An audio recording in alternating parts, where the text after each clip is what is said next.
Umabot na sa ibang pagtitipon ang panawagan para sa pananagutan. Isinigaw yan sa mga concert, mapa-local artist man,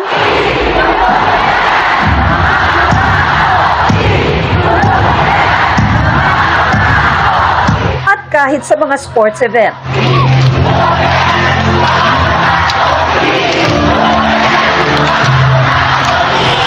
Ordinaryong Pilipino man o mga personalidad, hindi nangingi. Sa kalsada man, Ikulong ang mga magnanakaw. o sa prestihiyosong pagtitipon gaya ng Cinemalaya. Artista ng bayan! Ngayon ay lumalaban! Kulong yung mga kurakot!